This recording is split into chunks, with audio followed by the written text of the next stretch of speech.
Hello students. In continuation of this chapter, capacitor and dielectrics, now I am going to discuss two very important topics. First one is loss of energy in the redistribution of charges, and second one is capacitance of a parallel plate capacitor. But students, before I start these two topics, I want to discuss some very important terms, definitions and basic formula of this chapter so that you can understand these two topics properly. See, first I would like to discuss the basic formula of this chapter. Capacitance. As I told, it is the ratio of capacitance of a conductor. As I told, it is the ratio of charge given to a conductor to the rise in potential, C equal to Q by V. So one can write this Q equal to C into V and this V equal to Q by C. So this is one formula which is very important, written in three different forms. Capacitance, ratio of charge given to the rise in potential. Its unit is coulomb per volt or farad. Farad is a big unit. So I told you some smaller units like 1 microfarad equal to 10 minus 6 farad and 1 picofarad equal to 10 power minus 12 farad. Students, in spite of this formula, I also taught you capacitance of a spherical conductor. Suppose there is a spherical conductor having charge Q, radius R, center C. So its potential due to this charge which is on the surface is given by V equal to 1 by 4 pi epsilon naught Q by R. To find potential due to this charge distribution on its surface, we can assume this charge Q is situated at its center, and we can find potential at this point P, which is given by formula V equal to 1 by 4 pi epsilon naught Q into R. So minus Q by V, one can write this is 4 pi epsilon naught into R, and this Q by V equal to what? C. So C equal to 4 pi epsilon naught into R. तो बच्चों ये सब कुछ basic फार्मूले मैंने पिछले videos में आप लोगों को पढ़ा दिया था. अब इसको भी जल्दी से याद कर ले बच्चों, लिख लें किसी पेपर पर, कॉपी में. ये फार्मूले बहुत ही बेसिक फार्मूले हैं, इनके बिना काम नहीं चलने वाला. आगे जो कुछ भी पढ़ाया जाएगा आप इनकी मदद से ही समझ पाएंगे. C equal to 4 pi epsilon nought R, C equal to Q by V, general formula Q equal to CV, V equal to Q by C. अब बच्चों एक दो फार्मूले और हैं जो पहले मैं पढ़ा चुका हूं. जैसे एक फार्मूला मैंने बताया था आपको, energy of a charge conductor. मान लीजिए हमारे पास कोई कंडक्टर है, इंसुलेटिंग स्टैंड पर रखा है, इसका कैपेसिटेंस C है, चार्ज Q दिया, पोटेंशियल V है, तो एनर्जी का फार्मूला होता है बच्चों हाफ CV स्क्वायर. एक फार्मूला और बताया था Q स्क्वायर बाई 2C. एक फार्मूला और बताया था हाफ QV. ये बहुत ही इंपॉर्टेंट फार्मूले हैं, इनको भी याद कर लें बच्चों, फटाफट याद करें.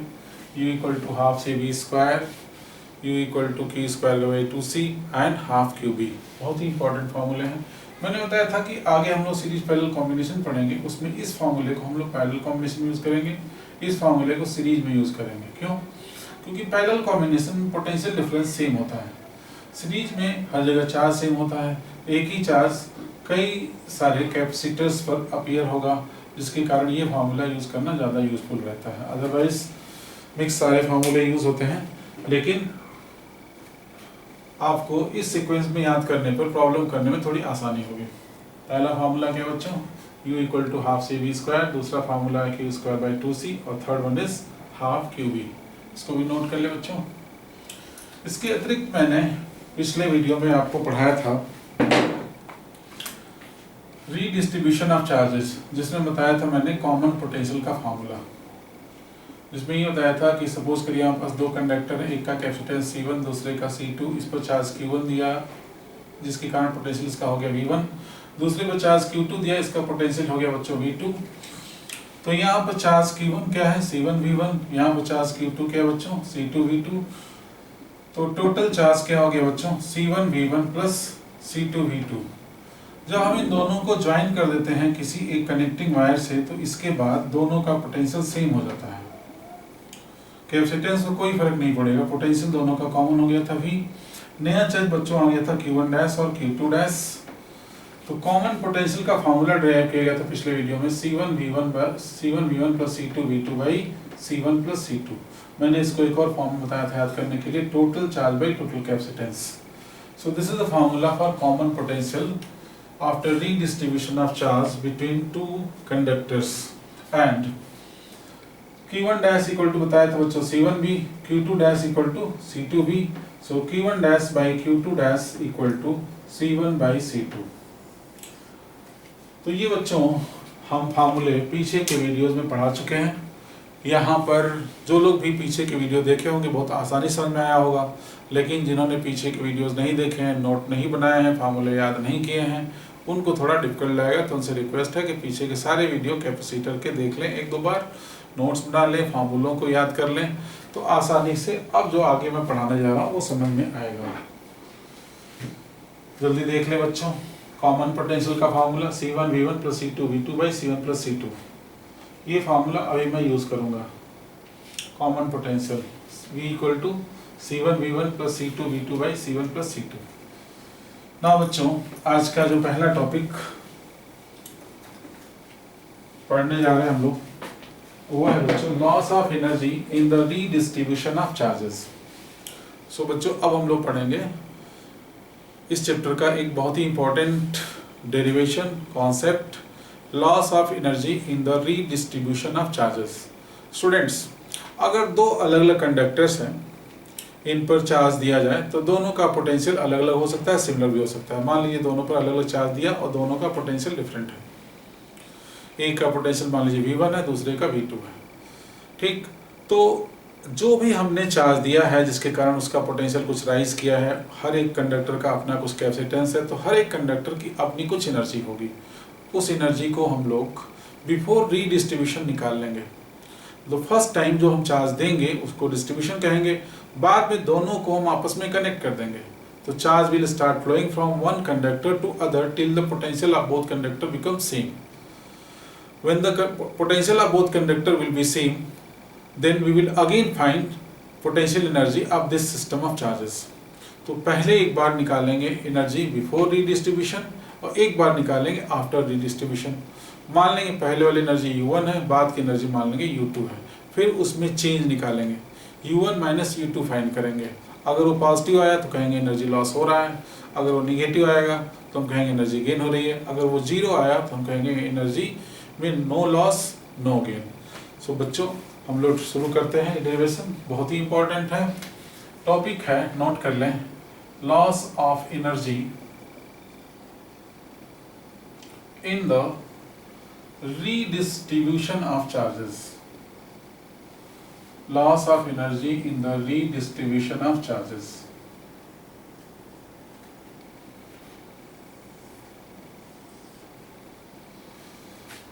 Loss of energy in the redistribution of charges. बच्चों कहीं पर अगर लाइट के कारण दिखाई नहीं पड़ रहा तो उसको मैं बार बार बोल रहा हूँ, नोट कर लें। Loss of energy in the redistribution of charges. Suppose we have two conductors kept on insulating stand having capacitance C1 and C2. Let on giving charge Q1 and Q2 their potential rises to V1 and V2. Let U1 be the energy before redistribution of charges. बच्चों ये first time जो charge दिया वो distribution है। हमने इस पर charge दिया Q1, इस पर यूनिफॉर्मली स्प्रेड हो गया, इसका पोटेंशियल है V1। इस पर चार्ज दिया Q2, ये भी यूनिफॉर्मली स्प्रेड हो गया क्योंकि चार्जेस आपस में रिपल करते हैं, इसका पोटेंशियल हो गया V2। हमने एज्यूम किया है कि let U1 be the energy before redistribution of charges. तो इस कंडीशन में जिसकी एनर्जी U1 है, फॉर्मूला होता है हाफ CV², तो half C1V1² for first conductor and half C2V2² for second conductor. Half is taken common, so U1 equal to half C1V1² plus C2V2². Suppose this is equation number 1. Now we will connect these two conductors with the help of a connecting wire. See how we connected these two conductors with the help of a connecting wire.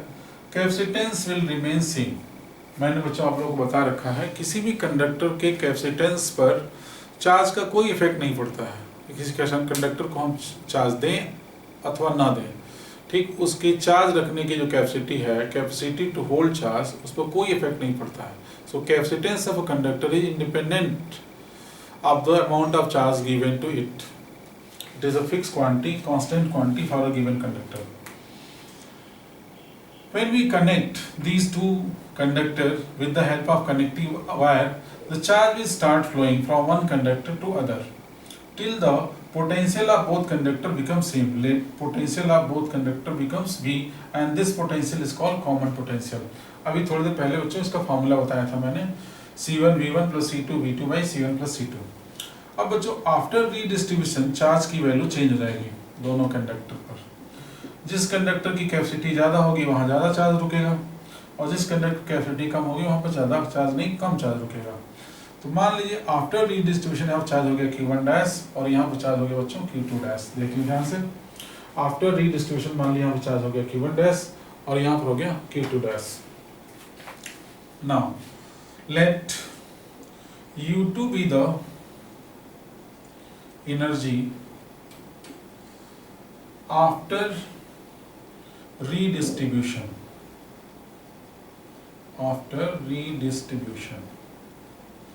तो मान लिया U2 energy है after redistribution. देखें बच्चों, तो अब U2 find करेंगे। तो U2 half C1V square plus half C2V square, energy का फॉर्मूला वही यूज कर रहे हैं, हाफ CV स्क्वायर। इस समय पोटेंशियल कॉमन है क्योंकि चार्ज रीडिस्ट्रीब्यूशन के बाद दोनों जगह पोटेंशियल इक्वल हो जाता है। This V is called common potential. So U2 हो जाएगा बच्चों half in the bracket C1 plus C2, this V square is taken common. Suppose this is equation number 2।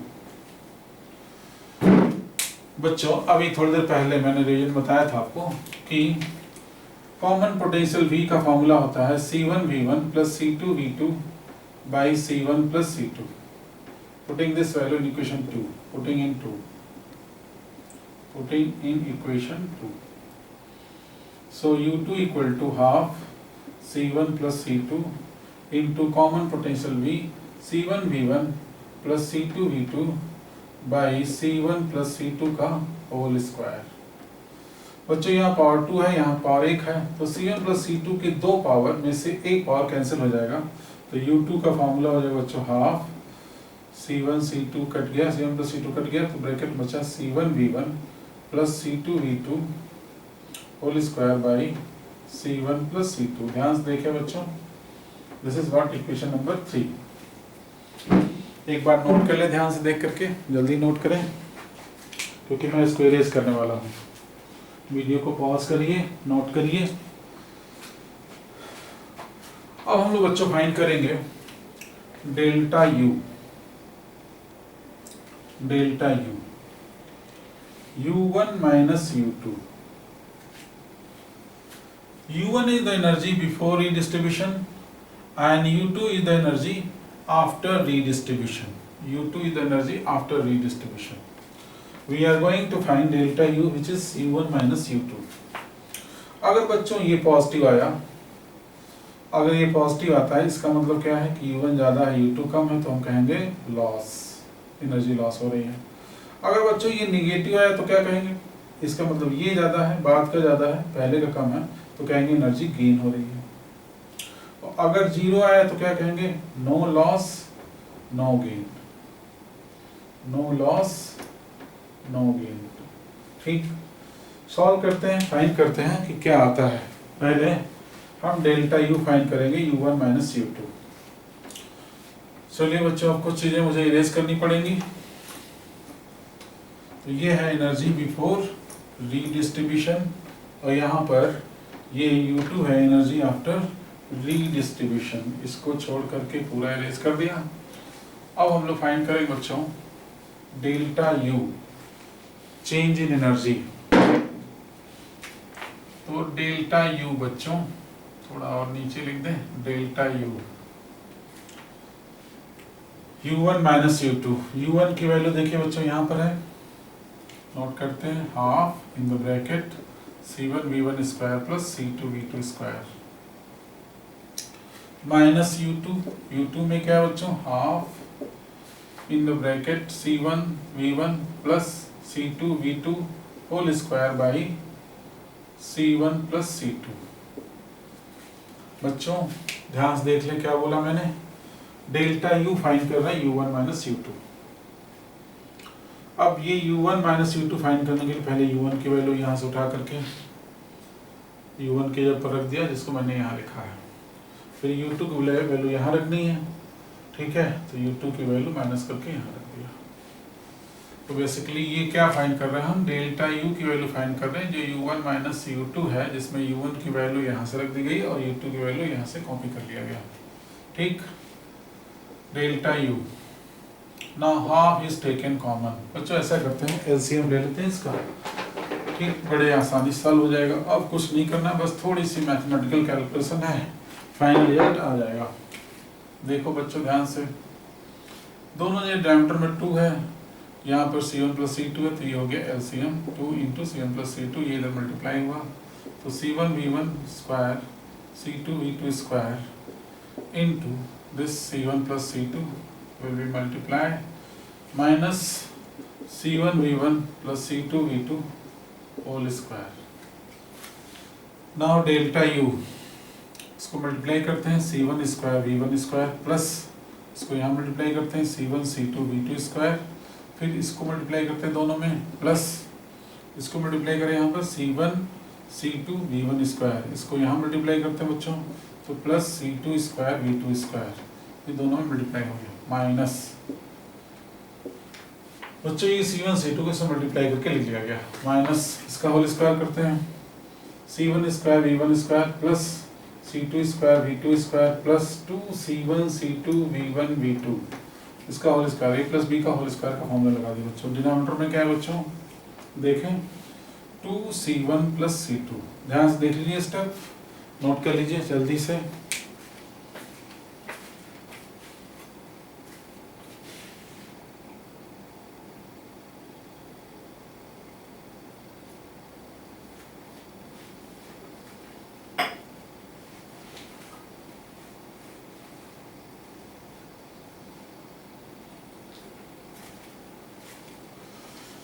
देखिए बच्चों,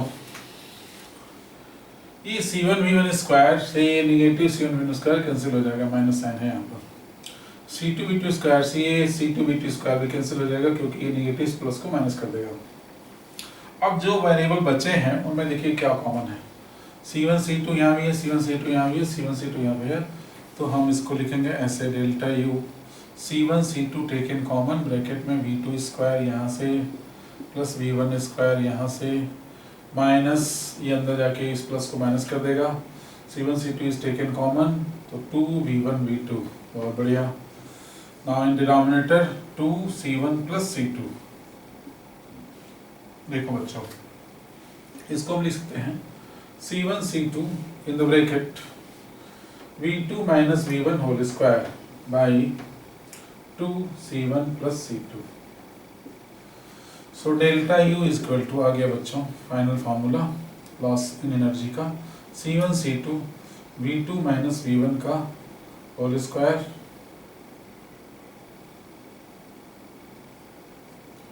बाई 2C1 प्लस C2। देखो बच्चों अब ये देखना है कि ये पॉजिटिव है कि निगेटिव है। डेल्टा U क्या था बच्चों, U1 minus U2, U1 minus U2, और ये वैल्यू कितनी आई, सॉल्व होने के बाद C1 C2 V2 minus V1 का whole square by 2C1 plus C2। बच्चों कैपेसिटेंस हमेशा पॉजिटिव होता है किसी भी कंडक्टर का,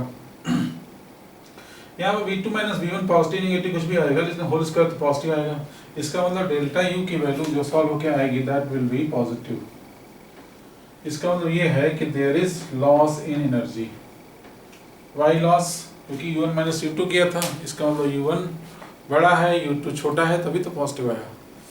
पॉजिटिव का मतलब क्या है कि इसका मतलब U1 बड़ा है और U2 छोटा है, इसलिए पॉजिटिव आया, ठीक। Means there is loss in energy in the redistribution of charges. अब बच्चों एक छोटा सा प्रॉब्लम पूछा जाता है इस पर बेस्ड कि where this energy gone in the redistribution of charges we calculated that there is loss in energy. So my question is, where this energy gone? Answer is very simple. During redistribution of charges, due to presence of resistance in the connecting wire, when charge start flowing from one conductor to other, energy lost in the form of heat and radiation through connecting wire due to presence of resistance in the connecting wire. So you can answer this question as energy lost in the form of heat and radiation due to presence of resistance in connecting wire। ठीक है बच्चों, तो ये question हो गया कि where this energy gone। तो उसका आंसर क्या बोला मैंने, energy lost in the form of heat and radiation due to presence of resistance in connecting wire। तो बच्चों अगर आपको कोई भी चीज नोट करनी है, पीछे बड़ी वीडियो को आगे पीछे कर लीजिए, जहां पर नोट करना उसको नोट कर लीजिए। अब बच्चों हम लोग जैसा कि डिसाइड किए थे कि अब हम लोग पढ़ेंगे capacitor. Capacitor is arrangement which can store sufficient amount of charge. बच्चों इसी का एक बिगड़ा हुआ नाम कंडेंसर है, जो आपके फैन में होता है या जितने भी इस तरह के इलेक्ट्रिकल गुड्स हैं या इलेक्ट्रॉनिक गुड्स हैं उनमें हर जगह कैपेसिटर पाया जाता है। तो ये एक डिवाइस है जो sufficient amount of charge store कर सकता है। So capacitor is an element which can collect, which can you can say collect sufficient amount of charge, store sufficient amount of charge without increasing its size। देखें बच्चों, capacitor basically it is a arrangement of two plates kept parallel to each other। See, capacitor कैसे बनाते हैं। मान लीजिए हमारे पास ये एक रेक्टेंगुलर प्लेट है जिसको हमने एक इंसुलेटिंग स्टैंड पर खड़ा कर दिया। तो ये एक हमारे पास मेटेलिक प्लेट है जिसको हमने एक इंसुलेटिंग स्टैंड पर खड़ा कर दिया बच्चों। इसको चार्ज दिया हमने Q, जो चार्ज इसके दोनों सरफेस पर यूनिफॉर्मली स्प्रेड हो जाएगा। मान लीजिए चार्ज दोनों सरफेस पर यूनिफॉर्मली स्प्रेड हो गया। अब इस चार्ज के कारण यहाँ पर किसी आसपास के किसी पॉइंट पर या इस कंडक्टर के ऊपर पोटेंशियल की वैल्यू मान लीजिए V है। तो एक ऐसे ही आर्बिट्री पॉइंट ले लिया पास में जहाँ मान लिया पोटेंशियल V है। पोटेंशियल को मेजर करने के लिए यहाँ पर एक गोल्ड लीफ इलेक्ट्रोस्कोप लगाते हैं। Gold leaf electroscope. जब इस पर पोटेंशियल ज्यादा होता है तो इनके ब्लेड्स के बीच में डिस्टेंस बढ़ जाता है, और जब पोटेंशियल की वैल्यू कम होती है तो इनके ब्लेड्स के बीच में डिस्टेंस कम हो जाता है। यहाँ पर जैसे ही एक दूसरी मेटेलिक प्लेट लगाई जाती है, देखा ये गया है, ऑब्जर्व ये किया गया है कि इन गोल्ड लीफ इलेक्ट्रोस्कोप के बीच की जो ब्लेड्स हैं इनके बीच में डिस्टेंस डिक्रीज हो जाता है। इसको भी बच्चों इंसुलेटिंग स्टैंड पर खड़ा कर दिया ताकि इन पर कोई भी चार्ज हम दें तो वो चार्ज कहीं माइग्रेट होकर ना जाए। सो बच्चों यहाँ पर निगेटिव चार्ज डेवलप हो गया।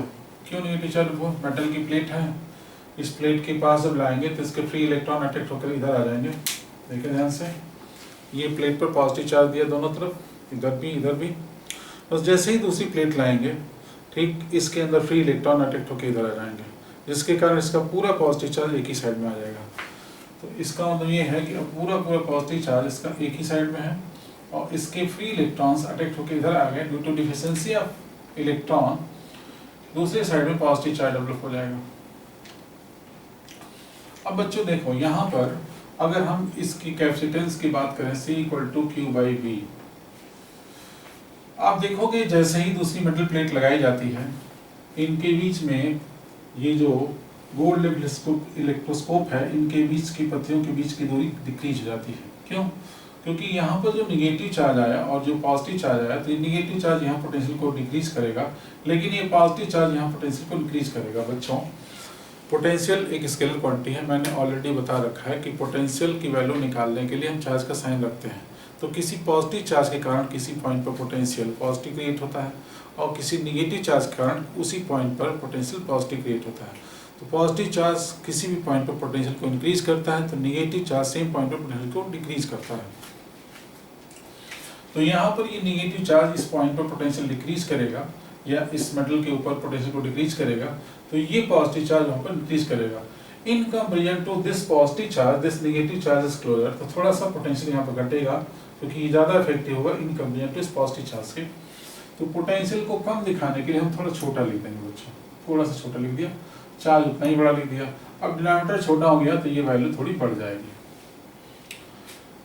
ध्यान से देखें, ऐसा आपको छोटा बड़ा लिख करके एग्जाम में नहीं समझाना, बस ये चीज इस टर्म को एक्सप्लेन करने के लिए मैंने इसको थोड़ा सा छोटा लिख दिया। ठीक, अब बच्चों क्या करेंगे, इसकी अर्थिंग कर देंगे, इसको अर्थ से जोड़ देंगे। जैसे ही अर्थ से इसको कनेक्ट करेंगे, आप देखेंगे यहाँ से फ्री इलेक्ट्रॉन जाएंगे, इनको न्यूट्रलाइज कर देंगे, तो ये पॉजिटिव चार्ज कहा जा सकता है कि migrated into earth.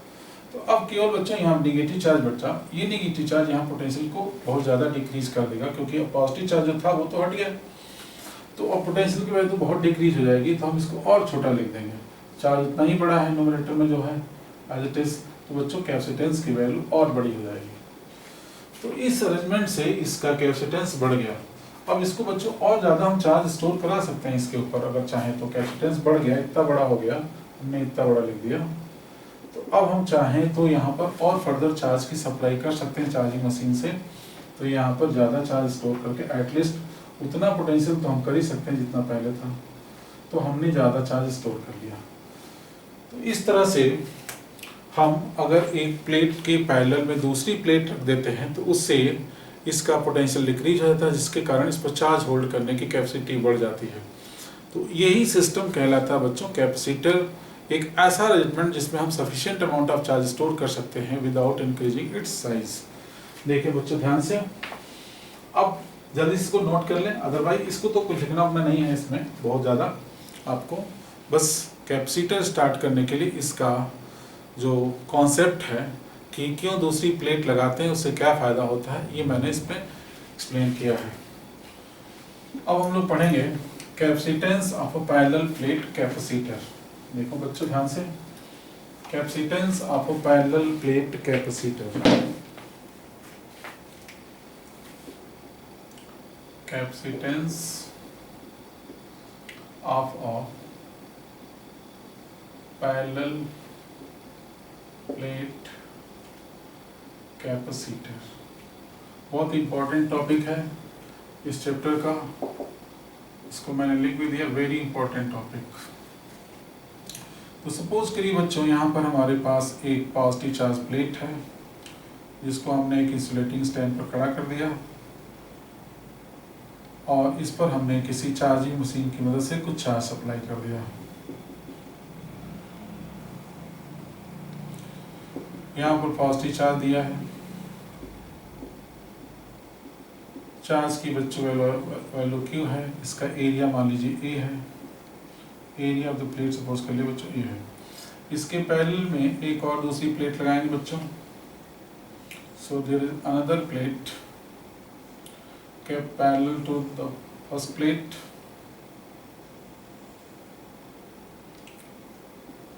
we will also keep this second plate on an insulating stand so that if there is any charge given to it, that charge will be not migrated into earth. Due to induction, some negative charge developed, and this point is connected with earth, so that the positive charge which is on the outer surface of this plate migrated to earth.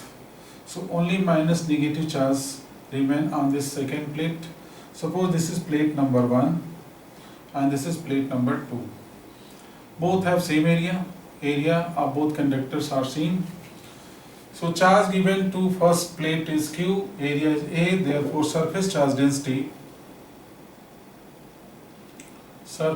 density means charge per unit area surface charge density sigma equal to Q by A. Suppose this is equation number 1. Surface charge density sigma equal to Q by A. Now students, we will find electric field between these two parallel plates. To find electric field at any point P, which is an arbitrary point between these two plates,